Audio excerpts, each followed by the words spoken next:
नहीं आ रहा है, वहाँ पे काम करने की ज़रूरत है। वहाँ जो शिक्षक हैं उनको अब शुरुआत करने की ज़रूरत है और बहुत तेज़ी से काम करने की ज़रूरत है। मुख्यालय स्तर पर या जनपद स्तर पर आजकल कोई भी संडे या कोई भी छुट्टी को नज़रअंदाज करते हुए काम किया जा रहा है। थोड़ी अपेक्षा शिक्षकों से भी होगी, थोड़ा एक्स्ट्रा मेहनत करना पड़ेगा और कई बार कुछ ऑफिस आवर्स के बाद यानी विद्यालय बंद होने के बाद भी अगर कुछ आप कर पाएंगे तो और अच्छा प्रयास रहेगा, क्योंकि उस समय सर्वर थोड़ा खाली भी रहेगा। स्कूल टाइम में जब आप काम करते हैं तो 8 बजे से लेकर के दिन में 1 बजे तक बहुत पीक टाइम होता है, सब लोग उसी टाइम काम अगर करते हैं तो वो कहीं ना कहीं किसी ना किसी को एक कंजेशन नेटवर्क की भी समस्या का सामना करना पड़ सकता है। लेकिन फिर भी ओवरऑल जो शिक्षक डेटा भेज रहे हैं, जो प्रयास कर रहे हैं, उनका प्रयास बहुत ही अच्छा है, बहुत ही सराहनीय है। जिन्होंने अभी काम शुरू नहीं किया है उनसे अपेक्षा है कि वो तत्काल काम शुरू कर दें। ऐप डाउनलोड कर लिया है, नहीं किया है तो वो ऐप डाउनलोड कर लें। और इसमें जनपद स्तर से अपेक्षा रहेगी डीसीएमडीएम, डीसीएमआईएस, डीसी कम्युनिटी, वो तत्कालीन जो है जो शिक्षकों का डेटा एमडीएम पे करना है, उस पर काम करना है, उसको आप त्वरित गति से काम करिए। ब्लॉक स्तर से भी बीओ लॉगिन से भी कुछ काम होने हैं, आगे हम लोग उस पर चर्चा भी करेंगे। तो उसमें ब्लॉक स्तर से तात्कालिक और तत्परता से सहयोग चाहिए होगा। तो इसके साथ हम लोग पहले बात करेंगे कि जो हमारा डीबीटी ऐप है उसमें शुरुआत से लेकर के अंत तक क्या क्या काम है और क्या क्या एक माइन्यूट पॉइंट्स है, क्या आपको नहीं करना है, कहाँ आपको दिक्कत आ सकती है। क्योंकि इतने दिन से जो आपकी समस्याएं आई हैं, तो मेरा अनुरोध ये भी रहेगा कि जो ऐप की टीम है वो बीच बीच में ये भी बताती रहे कि क्या आपको नहीं करना है या क्या आपकी समस्या आ सकती है, कैसे आपको किस केस में इंतजार करना है। तो मैं एक एग्जांपल लेकर के फिर ऐप की टीम को मैं अनुरोध करूंगा, आप तैयार रहिए, आप आगे बताइएगा। एग्जांपल ये है कि अगर आपके विद्यालय में 4 टीचर हैं और पहला टीचर जो लॉगिन करता है वो सारे बच्चों को ड्रॉप आउट या वेरीफाई कर देता है, उसके बाद आगे बढ़ जाता है, तो अगले जो बाकी शिक्षक होंगे उनको फीचर नहीं दिखेगा, डायरेक्टली वो अगले पेज पे आएंगे। तो इसमें आप भ्रमित ना हो, आप इसमें परेशान ना हो, आप सीधे आगे से काम करना शुरू करें। जिन बच्चों का डेटा आपने भरा था कम दिख रहा है तो उन पे आपको काम शुरू कर देना है, बाद में बाकी बच्चे बाकी आपको फिर दिखाए जाएंगे, उन पे फिर आपको काम करना है। तो ये छोटी मोटी चीजें हैं। मैं अनुरोध करूंगा कि इस सत्र के बीच में या सत्र के बाद जो हमारी टीम है, जिसको जो भी जिस समय याद आए वो जरूर इसको बहुत ही लाभप्रद बनाने के लिए इस सत्र को अपना अनुभव जरूर इसमें साझा करेगी।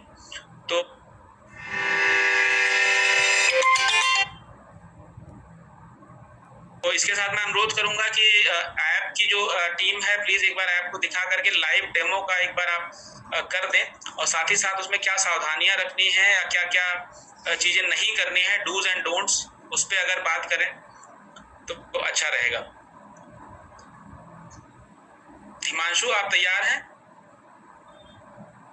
जी सर, जी सर। हाँ प्लीज।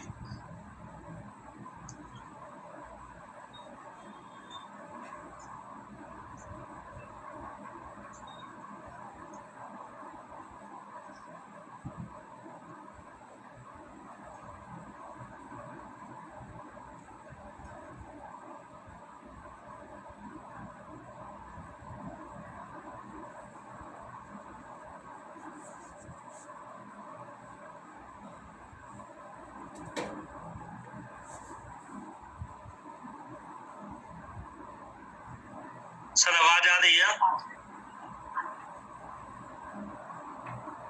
हाँ आ रही है। आवाज आ रही है? हाँ हिमांशु आ रही है आपकी आवाज। ठीक है, अभी जो वर्जन चल रहा था हम लोगों ने 11 वर्जन चल रहा था, उसमें भी डीबीटी ऐप को यूज करने में कुछ इश्यूज आए थे, जिनको कि हम लोगों ने पर्टिकुलर टीचर से बात करके, अध्यापक से बात करके उनके फोन का मॉडल नंबर पूछते हुए उनको रिजॉल्व किया। जैसे कि लॉगिन पे करने पे, जिला सेलेक्ट करने पे एक्सेप्शन एरर आ रही थी, तो वो जनरली फोन का या उसका इशू नहीं था, वो सर्वर पे काफी ज्यादा एक साथ लोगों का लोड होने का वजह से ये चीज आ रही है। और अभी इसको हमने डिस्ट्रीब्यूट भी किया है, कोशिश कर रहे हैं कि आप लोग अपने अपने जिले से आसानी से लॉगिन कर सकें। अगर एक बार आप लॉगिन कर जाते हैं तो आपको दोबारा लॉगिन करने के लिए बाहर नहीं आना पड़ता, तब आपका ऐप ऑफलाइन काम करता है। तो ये प्रक्रिया सिर्फ आपको एक बार के लिए रहता है कि सर्वर पे काफी ज्यादा एक साथ लोग आ जाते हैं लोड, तो उसको हम लोग मैनेज कर रहे हैं और डिस्ट्रीब्यूट कर रहे हैं। तो इस तरीके से आप अपने जिले को चुनते हुए आगे बढ़ेंगे।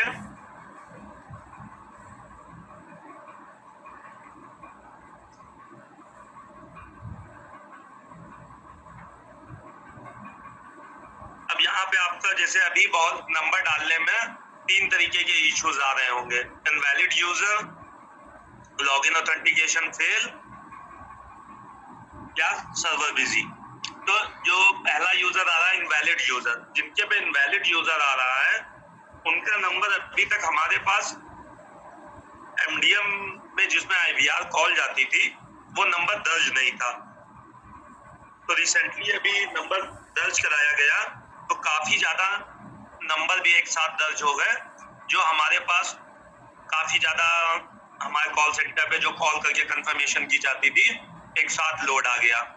तो उसकी वजह से लोगों को डिले हुआ कि नंबर तो दर्ज करा दिया ब्लॉक पे जाके या किसी अपने सहायक से नंबर दर्ज करा दिया, लेकिन तब भी वो लॉगिन नहीं कर पाए।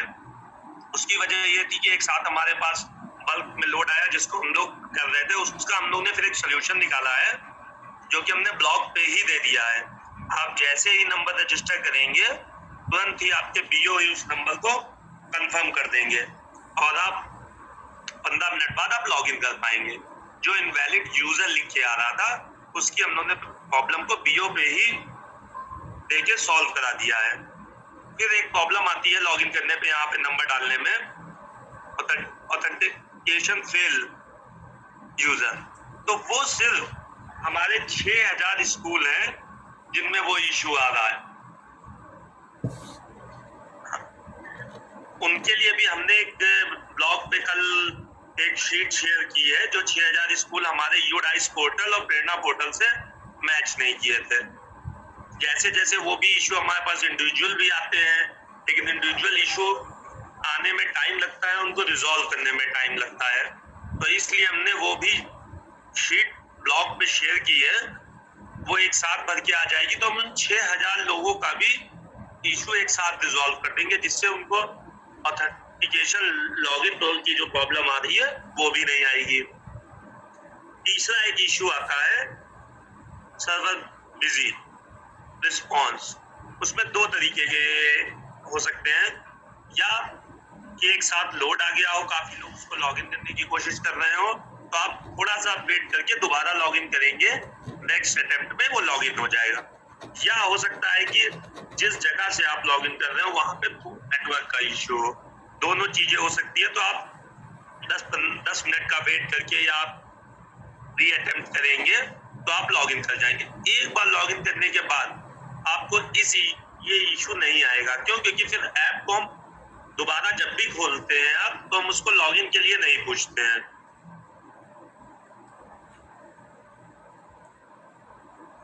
यहाँ पे आपको 4 अंक का पिन बनाना है, ओटीपी आती है, ओटीपी आने के बाद आपको 4 अंक का पिन बना के आपको रजिस्टर कर लेना है। जो इशू आता है वो यहाँ पे आता है, रजिस्टर्ड भी हो जाता है, लेकिन जब हम लॉगिन करने चलते हैं तो वो बताता है कि लॉगिन ऑथेंटिकेशन से। वो इस केस में ही बताता है जिस केस में हमारा अभी मैंने आपको बताया कि 6000 समथिंग स्कूल हैं जिनको हम मैच नहीं कर पाए थे यूडाइस पोर्टल से और प्रेरणा पोर्टल से। वो ये कारण था कि जब स्कूल मर्ज हुए तो कुछ यूडाइस का मिसमैच हो गया कि 2 स्कूलों का यूडाइस पोर्ट बन के एक बना, लेकिन हम यूडाइस पोर्टल पे यूडाइस पोर्ट मेन स्कूल का पड़ा है हमारे यहाँ, उसको डेस्टिनेशन स्कूल का यूडाइस पोर्ट अपडेट कर दिया या सोर्स स्कूल का अपडेट कर दिया, जो प्रोसेस हमने ब्लॉक पे दिया था। तो वो वहां पे कुछ 6000 स्कूलों में गलतियां हुई हैं, जिसको कि हम लोग रिसेंटली 1 से 2 दिन में इसको सही कर देंगे। जैसे जैसे ब्लॉक से डेटा आता जाएगा हम उसको प्रोसेस से सही करते जाएंगे। पिन बनाने के बाद हम इसको लॉगिन पे जाएंगे, लॉगिन करेंगे। फिर आपका यहाँ पे प्लीज वेट लिख के आता है, तो भी क्या करते हैं हम लोग, प्लीज वेट लिख के आ रहा है, हम लोग इसको बंद कर देते हैं, कहते हैं प्लीज वेट लिख के आ रहा है। इसमें होता क्या है प्लीज वेट में, आपका जितना भी बच्चों का डेटा है, टीचर का डेटा है, आपके किस क्लास में कितना इनरोलमेंट है, वो हम आपको सर्वर से आपके लोकल फोन में देते हैं कि आप अपने फोन में एक बार रख लें, जिससे कि आप आगे इसको लॉगिन कर सकें।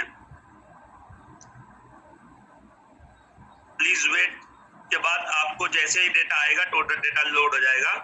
और फिर आपको दो चीजें होती हैं कि पहली स्क्रीन हमको दिखती है ड्रॉप आउट वेरिफिकेशन वाली, ये ऐड रिमूव टीचर वाली, जो मैंने आपको बताया कि अभी इसमें 2-3 इश्यू आ रहे थे। लोगों की क्वेरी आ रही थी कि सर हमारा नाम गलत है, स्पेलिंग गलत है, डेजिनेशन गलत है, टीचर HRMS कोड नहीं पढ़ा है या HRMS कोड गलत पढ़ा है।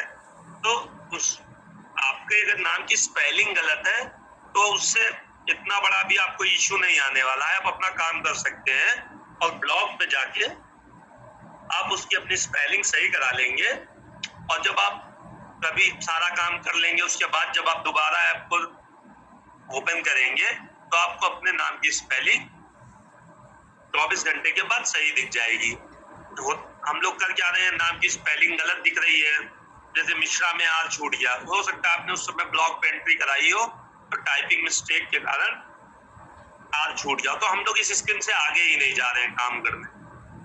तो इसलिए इसको हम लोग स्पेलिंग मिस्टेक HRMS कोड 0 पढ़ा है, इसको आगे अभी इग्नोर करते हुए हम लोग इसको PO से सही करा लेंगे और हम इस स्क्रीन से आगे बढ़ते हुए काम करने पे जाएं। इसी स्क्रीन का वेट हम लोग कर रहे हैं कि नहीं ये सही हो जाए तभी आगे जाएंगे। सिर्फ आपकी उसमें स्पेलिंग का मिस्टेक है, मोबाइल नंबर आपका सही है, डेजिनेशन सही है, आप उसी स्कूल में है ये भी आप जान रहे हैं, सिर्फ स्पेलिंग मिस्टेक है। तो भी हम बहुत से आप लोग कहते हैं सर इसको सही करा दीजिए तभी हम आगे बढ़ेंगे। तो आप लोग आगे बढ़िए, काम करिए, ब्लॉग पे एक बार बोल दीजिए, वो सही कर देंगे। अगले दिन आप जब लॉग इन करेंगे, ऐप को ओपन करेंगे तो आपको अपने नाम की स्पेलिंग सही मिलेगी। इसमें हमें अगर किसी टीचर को हटाना है तो हम रिमूव कर सकते हैं या किसी नए टीचर को ऐड करना है तो नए टीचर को हम लोग ऐड तो कर देते हैं, उसके बाद भी हम लोग का रहता है कि सर हमने ऐड तो कर दिया लेकिन हम लॉगिन नहीं कर पा रहे हैं, हमारे जिनका नंबर हमने ऐड किया है।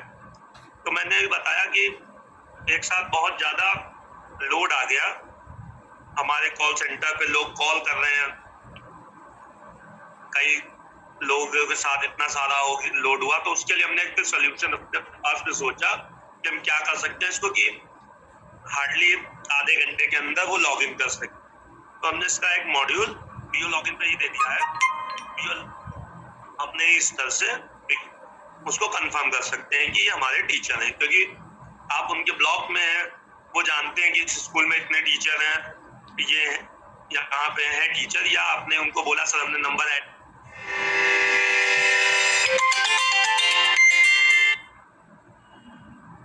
आप इसको कंफर्म कर दीजिए। तो वो प्रोविजन भी हमने आज PO की लॉगिन पे दे दिया है। इसको नेक्स्ट का बटन करते हुए हम आगे बढ़ेंगे। तो इससे हमें ये मालूम चलता है कि आप एक स्टेज के लिए काम कर चुके हैं। जो अभी हम काउंट सर बता रहे थे कि 1 लाख 1.5 लाख से ऊपर आ गए हैं, तो वो हम इन एक्टिविटीज को परफॉर्म करते हुए जान पाते हैं कि आप इस एक्टिविटी को इतने लोग कर चुके हैं। उसके बाद हमारे पास ये एक स्क्रीन आती है बच्चों वाली। इसमें भी कई इश्यू आए कि जब हम वेरीफाई करते हैं तो वो वेट लोडिंग घूमता रहता है, ये इश्यू आया। तो ये सर्वर का इश्यू नहीं था, क्यों? क्योंकि हमने आपका डेटा आपके फोन पे दे दिया। तो कुछ स्पेसिफिक मॉडल थे, जैसे वीवो था, ओप्पो था, रेडमी का एक फोन था, उनमें ये इश्यू था कि जब हम वेरीफाई करते थे तो वो सिर्फ लोडिंग घूमता रहता था। उसको हमने मॉडल नंबर को, फोन को अध्यापकों से बात करके फोन मंगा के उसको डबल शूटिंग करके देखा कि क्या इश्यू था, वो भी हमने रिजॉल्व कर दिया। उसके बाद आप लोग के BO ग्रुप में पर्सनली लोगों को एक इंडिविजुअल एक APK शेयर किया गया जिसमें ये प्रॉब्लम सॉल्व हो गई थी। और जितने भी स्टूडेंट वेरीफाई करते हैं वो लिस्ट के नीचे आते जाते हैं। तो अभी एक आधों का कंफ्यूजन था, सर हमने वेरीफाई तो कर दिया लेकिन वो अब ऊपर दिख नहीं रहा। जितनों को आप वेरीफाई करते हैं उसका मॉडल चेंज कर देते हैं कि वो नीचे आते जाते हैं। उसका रीजन ये था कि बहुत ज्यादा बच्चे स्कूलों में थे, 700 बच्चे थे, बार बार नीचे आना पड़ता था कि 700 बच्चों में स्क्रॉल करते हुए नीचे आना पड़ता था। तो उसको हमने इसलिए रखा कि आप ऊपर से करते चले जाइए, उसका ऑर्डर हम चेंज करते चले जाए। उसके बाद आप उसी तरीके से नेक्स्ट के बटन में आगे बढ़ जाते हैं। इस स्क्रीन पे अभी तक हमने इतना करीब 24 लाख से ऊपर हम लोग बच्चों का वेरिफिकेशन कर चुके हैं। इस स्क्रीन पे अभी तक किसी से कोई हमको इश्यू नहीं मिला कि सर इसमें प्रॉब्लम आ रही है या एनरोलमेंट नहीं फीड हो रहा। तो इसमें हमारा था कि हम एक बार बच्चों का टोटल एनरोलमेंट फीड कर देंगे, इस सप्ताह की कितना था, इसके अकॉर्डिंग हम मॉनिटर कर सकेंगे यहाँ पे कि अभी आपका कितना कार्य बाकी है। उसके बाद एक स्क्रीन आती है क्लास अलॉटमेंट। अब इसमें एक इश्यू आ रहा था जो हम लोगों ने इसमें भी इश्यू रेज किया कि हम क्लास, इसमें बहुत से कंफ्यूजन था कि क्या हेडमास्टर लॉगिन करके क्या सारे टीचरों को क्लास अलॉट कर सकता है। तो ऐसा नहीं था। हमने लॉगिन किया तो सिर्फ हम अपने आप को अपनी क्लास अलॉट कर सकते हैं, और जब कोई और अध्यापक लॉगिन करेगा तो वो क्लास अलॉट दिखेंगी, तो वो नहीं लॉगिन कर सकेगा। लेकिन इसमें भी एक इश्यू आया और हमने एक्सपीरियंस लिया, देखा अपने पीछे बैकएंड में कि लोगों ने किया क्या, अध्यापकों ने पहले सारी क्लास अलॉट कर ली और फिर आगे बढ़ गए। फिर उन्होंने क्या किया, क्लास को हटा दिया अपने से 3 क्लास, जैसे फर्स्ट और सेकंड हटा दी, दूसरे अध्यापक को अलॉट कर दी। फिर से उन्होंने क्या किया, उनसे हटवा के अपने को फिर अलॉट कर दी। तो कुछ हमारे बैकएंड में इश्यूज आए कि जब अगली बार वो क्लास अलॉट करके अपनी क्लास अलॉट करके, जैसे हमने 5th क्लास अलॉट करी, तो मुझे सिर्फ 25 स्टूडेंट पे काम करने को मिलना चाहिए था, लेकिन ऐसा नहीं हुआ। मुझे सारे स्टूडेंट का डेटा लेते हुए हम आगे बढ़ गए। ये भी हमने इशू रेज किया, फीडबैक अध्यापकों से बात करी जिन्होंने हमको बताया जो कार्य कर रहे थे। अच्छा, उन्होंने कहा सर ऐसा इशू आ रहा है, उसको भी हमने देखा, प्रॉब्लम को समझा कि कई बार टीचर अलॉट करना, एलोकेशन करना और रद्द करने के केस में हमारा एक बैकएंड में सिस्टम फेल हुआ। उसको भी हमने इस 12 वाले वर्जन में रिजॉल्व करके सॉल्व कर दिया है कि अब आप जब भी लॉगिन करेंगे आपको वो इशू नहीं रेज करना पड़ेगा कि जहाँ पे 700 बच्चे हैं और आप अपनी क्लास एक 5th क्लास अलॉट करी जिसमें 100 बच्चे थे, आपको 700 पे काम करना पड़ा या 700 दिख रहे हो। तो इसको भी हमने सॉल्व कर दिया गया है कि आपको ये भी इशू नहीं आएगा। इसमें एक इशू और आया कि क्लास तो अलॉट कर दी लेकिन डेटा सर्वर पे हमारे पास नहीं आया। तो जब दूसरे अध्यापक ने लॉगिन किया तो उनको भी सारी क्लास फ्री मिली।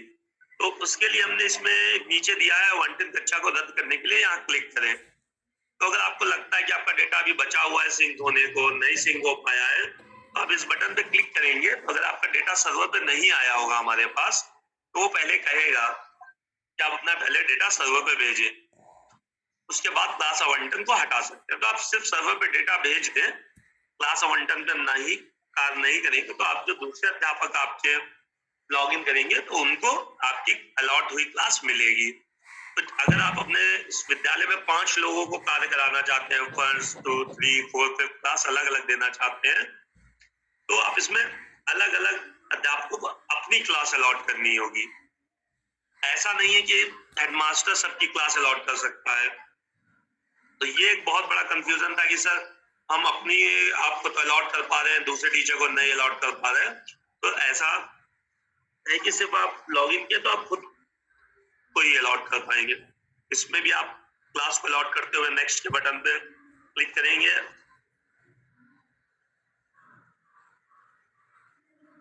इसमें भी वेट कर रहा था, लोगों ने कहा सर हम क्लास अलॉट करते हैं, इसमें भी ऐसे डेटा प्रोसेसिंग दिखाता है। इसको भी हमने सॉल्व करके जो एक इशू था उसको भी सॉल्व करते हुए हमने इसमें इनकॉर्पोरेट कर दिया है नए वर्जन में।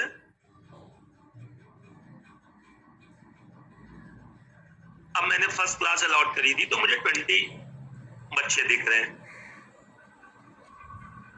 अब इन 20 बच्चों पे हमको काम करना है। दूसरा एक इशू आ रहा था कि सर हमने एक बार एनरोलमेंट फीड कर दिया है लेकिन फिर कल 2 बच्चे और ऐड हो गए हैं, तो उसको कैसे अपडेट करें। तो उसमें कि यहाँ पे एडिट का बटन दिया हुआ है। हम इस एडिट के बटन पे जब क्लिक करेंगे तो जहां पे एनरोलमेंट वाली स्क्रीन है हम उसी पे वापस पहुंच जाएंगे, तो हम फिर से अपना एनरोलमेंट अपडेट कर सकते हैं। अब हमें इन 20 बच्चों पे कार्य करना है। जो हमारे 20 स्टूडेंट हैं, हमें इन पे ही कार्य करना है अपना कंप्लीट करते हुए। नीचे है प्रमाणित किया हुआ। जिन बच्चों का आधार सफलतापूर्वक, जिन बच्चों के गार्जियन का आधार सफलतापूर्वक हमारे UIDAI आधार के डेटा से मैच कर जाएगा, वो प्रमाणित में आ जाते हैं। जिनका फेल हो गया वो अप्रमाणित में आ जाते हैं। प्रमाणित होने का कोई वो नहीं होता है, आप लोग नाम, उनका जेंडर, आधार नंबर डालते हैं, वो सिंपल सा मैच करता है कि जो आपने एंट्री दी है हमको वो सही है और उसको वो सक्सेस दे देता है। प्रमाणित के कई कारण है। हो सकता है जब आपने आधार बनवाया हो उसके बाद आपको लगा हो नहीं मेरे आधार के नाम की स्पेलिंग गलत है, मैं सही करा लेता हूँ जाके, तो गार्जियन ने सही तो करा ली लेकिन जो कॉपी है उनके पास वो पुरानी ही है। जैसे सपोज करिए आपका नाम, मेरा नाम हिमांशु सेठी था, मेरे फादर का नाम SC सेठी लिखा हुआ था आधार कार्ड पे।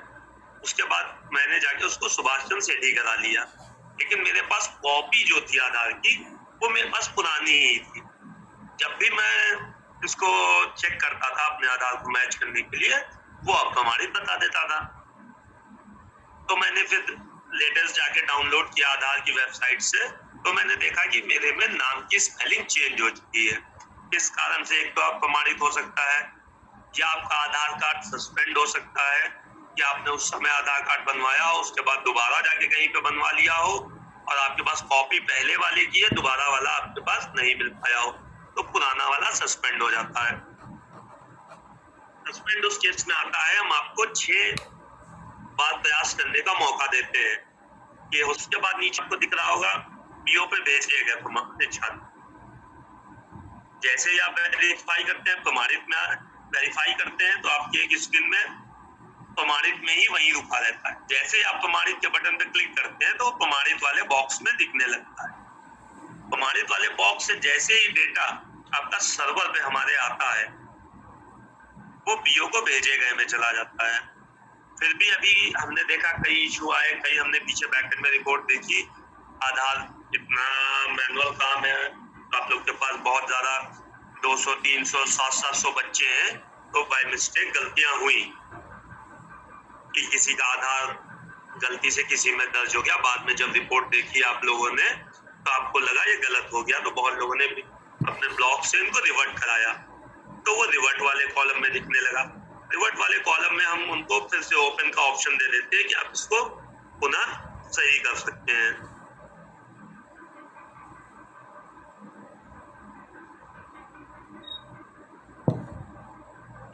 सबसे एक नीचे रिपोर्ट लगी थी, इसके अंदर अभी आपको आगे के प्रोसेस में जब हम जाएंगे तो ब्लॉक से सर्टिफाइड हो जाएगा, BSA पे चला जाएगा, BSA से उसको सर्टिफाइड कर देंगे, फिर फाइनेंस वाले उसको PFMS पोर्टल पे जो आपने बच्चों के गार्जियन के डिटेल दी है हमको, उसको हम PFMS पोर्टल है पेमेंट का, उस पे हम अपलोड करेंगे। उससे हम ये पता करेंगे कि जो आपने आधार लगाया है क्या वो किसी भी बैंक खाते के साथ लिंक है।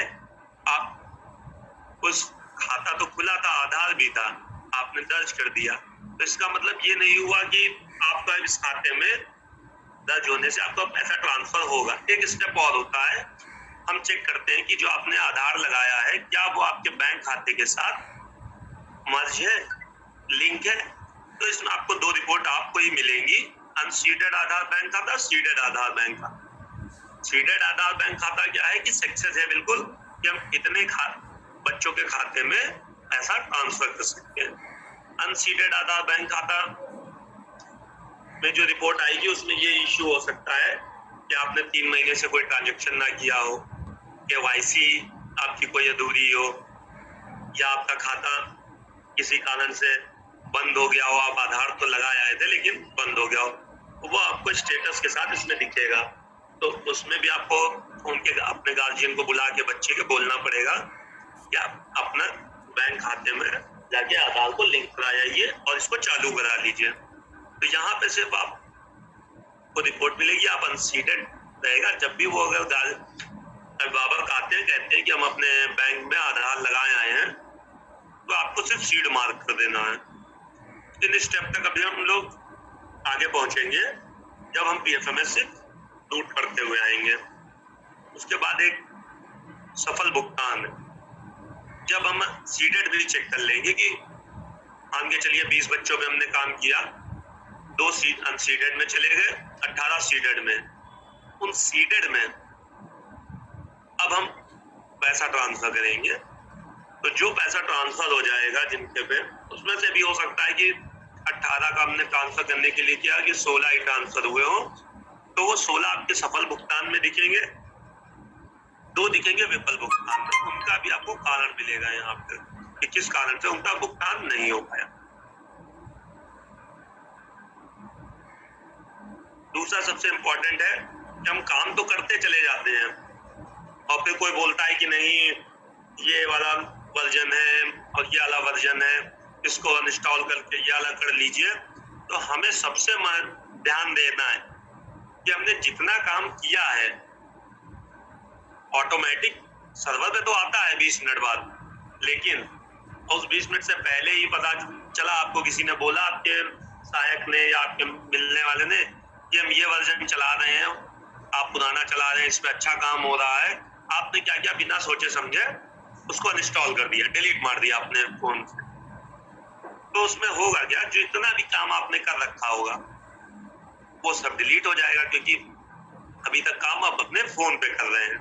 तो इसलिए आपको विशेष रूप से ध्यान देना है कि जितना काम हम करें, कुछ मिनट बाद, जैसे हमने 5 बच्चों का कर लिया, 10 बच्चों का कर लिया, तो हम सबसे नीचे इधर हम आएंगे, सर्वर पे भेजे गए डेटा रिपोर्ट में जाके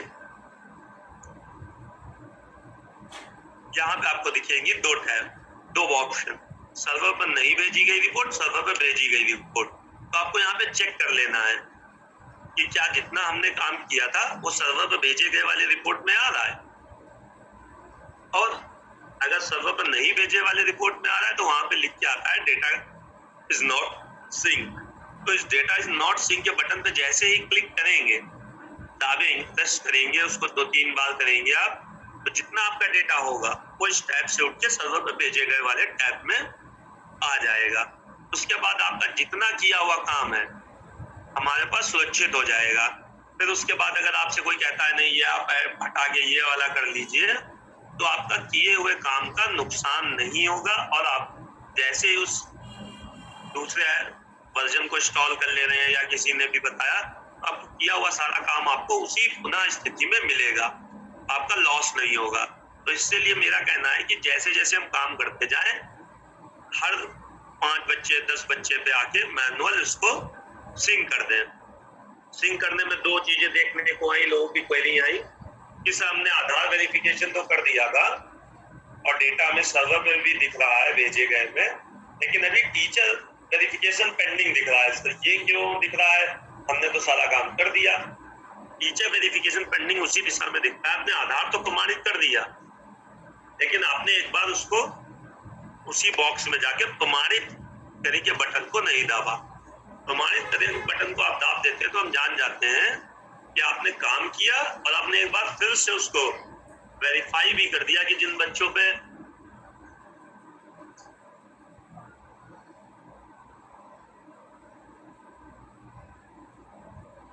तो आप आगे बढ़ जाएंगे उसको कि ये डेटा सर्वर पे चला गया। तो जिससे आप इतनी मेहनत से काम कर रहे हैं, रात में भी लोग काम कर रहे हैं, हम लोग यहाँ मॉनिटर करते हैं, देखते हैं 11 बजे 12 बजे तक लोग काम कर रहे हैं, सुबह उठ के काम कर रहे हैं, तो आपके उस काम का नुकसान ना हो, किए हुए काम आपका 0 हो जाए, तो आपका मोटिवेशन भी कमजोर होगा। तो इसलिए आप काम करने के साथ साथ उसको डेटा सर्वर पे सिंक भी करते चले। इस तरीके से आप लोग को दिख रहा था विवरण, जितनी चीजें मैंने बताई।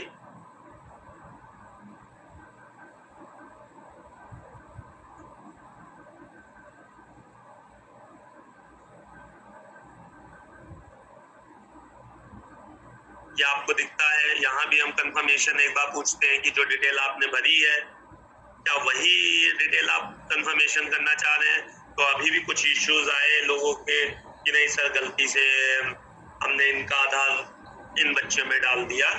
तो ये थोड़ा सा हम लोग दिखाते भी हैं, अगर आपको लगता है कि नहीं गलत हो गया तो आप कैंसिल करके एक बार फिर से करेक्शन कर सकते हैं। लेकिन आप प्रोसीड कर देंगे, आगे बढ़ जाएंगे तो आप एडिट नहीं कर सकते हैं। दूसरा एक चीज आ रही थी मांशु? कि सर प्रेरणा पोर्टल पे जिस समय हमने बच्चा ऐड किए थे उनकी डेट ऑफ बर्थ गलत थी, नाम गलत था, तो एक हमने नीचे ऑप्शन इसमें दे रखा है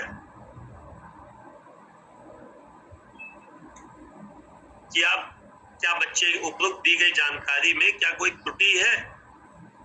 तो अगर त्रुटि है तो उन बच्चों में आप हाँ करके उनका नाम, date of birth, SR number, class, उनका जेंडर, आप सारी चीजें चेंज कर लेंगे। तो बहुतों का कहना था सर हमने चेंज तो कर दी लेकिन हमको तुरंत सही नहीं दिखी सर, वहां पे हमारे स्क्रीन में अभी भी पुराना दिख रहा है। तो आपको बताना चाहेंगे जो आपने इंफॉर्मेशन सही की है वो आपको यहाँ पे तुरंत नहीं रिफ्लेक्ट होगी। जितना काम आपने कर लिया है वो हमारे पास आ गया सर्वर पे, बैकएंड में हमने उसको अपडेट कर दिया।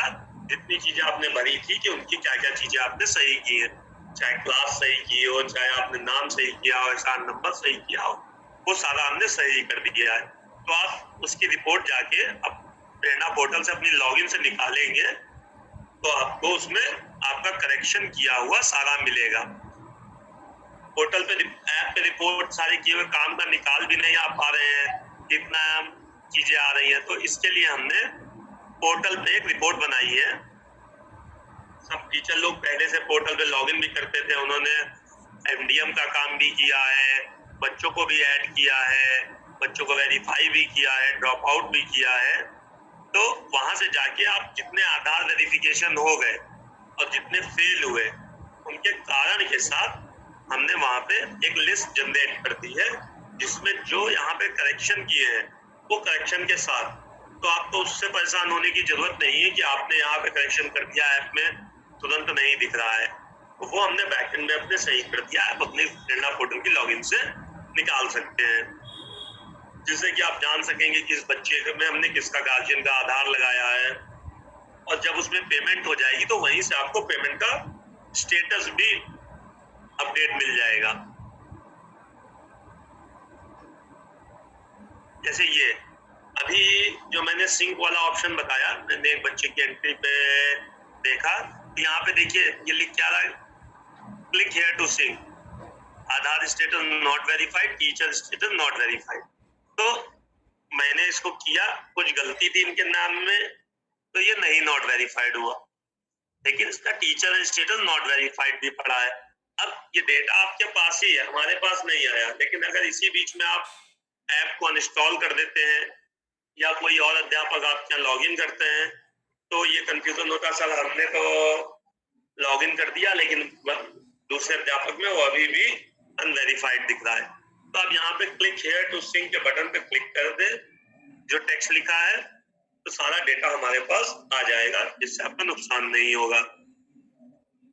दूसरी चीज, एक इशू और आ रहा था कि सर हमने पोर्टल पे तो बच्चे ऐड कर दिए हैं और ऐप पे ऐड कर दिए, लेकिन हमारे पे अभी भी बच्चों की संख्या कम दिख रही है। तो आपको हम बताना चाहेंगे, जैसे किसी बच्चे को आप शुरू में ये चीज हुई थी कि जो आपने बच्चे ऐड कर रखे थे 3 दिन पहले, वो 3 दिन बाद आपके ऐप में रिफ्लेक्ट हुए। लेकिन अगर आज अभी हम किसी बच्चे को ऐड करते हैं तो वो कल इसी टाइम पे, जिस टाइम पे आप लॉगिन करेंगे, आपको वो बच्चे आपको बढ़े हुए दिखेंगे।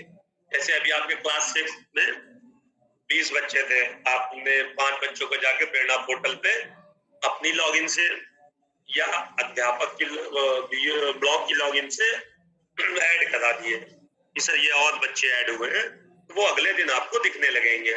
कई लोगों का फोन आता, सर नहीं हमने तो ऐड भी कर दिए, ऐप पे भी ऐड कर दिए, यहाँ भी कर दिए, तो वो नहीं दिख रहे हैं। हमने कई लोगों का चेक किया, उनका सेम डे नहीं दिखा, लेकिन अगले दिन को दिखने लगा कि बच्चे जो ऐड हुए थे उसमें 24 घंटे का टाइम हम लेते हैं।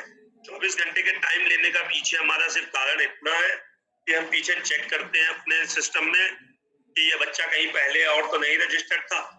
क्यों? क्योंकि ऐसा हमको देखने को मिला कि लॉकडाउन के समय में बच्चा कहीं अपने नानी के यहाँ गया हुआ था, दादी के यहाँ गया हुआ था, तो वहां पे उसका नाम लिखा दिया। और फिर जब बच्चा अपने यहाँ आ गया तो हमने उसका नाम ट्रांसफर नहीं किया। पेंडा पोर्टल पे एक मॉड्यूल है ट्रांसफर, तो हमने उस बच्चे को एक रूल के तहत, एक नियम के तहत उस बच्चे को ट्रांसफर करना चाहिए था। उसकी यूनिक आईडी और रजिस्ट्रेशन नंबर पूछते हुए उसको यहाँ, जैसे सपोज करिए उन्नाव से लखनऊ आ गए तो हमको लखनऊ ट्रांसफर कर लेना चाहिए था, लेकिन हमने लखनऊ ट्रांसफर नहीं किया। हमने उसको यहाँ पे नई एंट्री कर दिया कि और नई एंट्री में किया गया, उसका एसआर नंबर चेंज हो गया, नाम में स्पेलिंग में चेंज हो गई, तो सिस्टम नहीं पहचान पाया कि ये बच्चा वही है। फिर जब हमने बैकएंड पे अपना प्रोसेस चलाए और चीजों को देखा तो पता चला कि ये बच्चा ऑलरेडी उन्नाव में पढ़ रहा है। तो उस बच्चों को हम लोग रोक लेते हैं, वो आपके ऐप में भी नहीं दिखते हैं उस समय के लिए। तो आप लोग के साथ एक रहता है कि नहीं सर बच्चा हमारे पोर्टल पे तो दिख रहा है, पोर्टल पे दिख रहा है लेकिन ऐप पे नहीं दिखेगा। क्यों? ऐप पे आपको आधार गार्जियन वेरीफाइड करना है। तो आप अब किस स्कूल के लिए उसको वैलिड मानेंगे, उन्नाव के लिए या लखनऊ के लिए?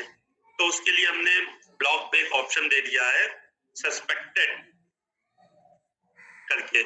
सस्पेक्टेड में हम लोग वहां पे बच्चों को, वो जैसे बच्चे जो एक जिले से दूसरे जिले में रजिस्टर्ड है, एक स्कूल में और दूसरे स्कूल में भी रजिस्टर्ड है, उनको हमने सस्पेक्टेड में दे दिया कि ब्लॉक पे। तो आपके खंड शिक्षा अधिकारी आपको बुला के या आपसे बात करके वेरीफाई कर लेंगे कि ये बच्चा वर्तमान में किस विद्यालय में, किस जिले में या किस स्कूल के किस ब्लॉक में पढ़ रहा है। जैसे ही वो उसको वेरीफाई कर देंगे तो अगले दिन आपको वो आपके ऐप में दिखने लगेगा। तो हो सकता है आपके यहाँ, आपके पोर्टल पे 120 दिख रहे हो, आपके 115 दिख रहे हो। तो हमारा कहना है कि आप 115 पे कार्य को कंप्लीट कर लीजिए। उन 5 बच्चों की वजह से आप 115 के कार्य को भी मत रोकिए मत, आप 115 के कार्य को कंप्लीट कर लीजिए। 105 पे जैसे ही वेरिफिकेशन हो जाएगा कि ये बच्चा एक्चुअल कहाँ का है, वो आपको दिखने लगेगा।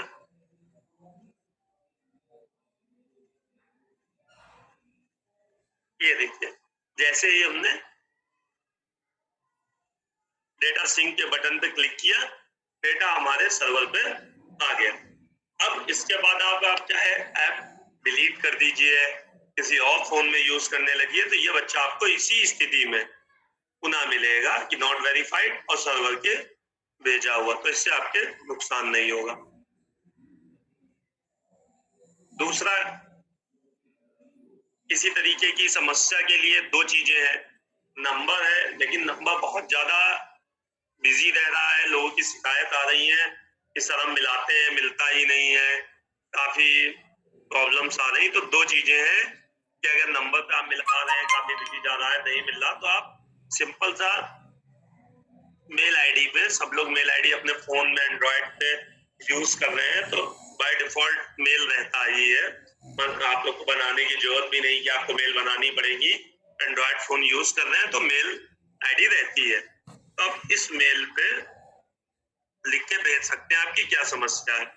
बस मेरा इतना कहना है, मेल लिखने से पहले उसमें आप अपना कॉन्टेक्ट नंबर अवश्य लिख दें।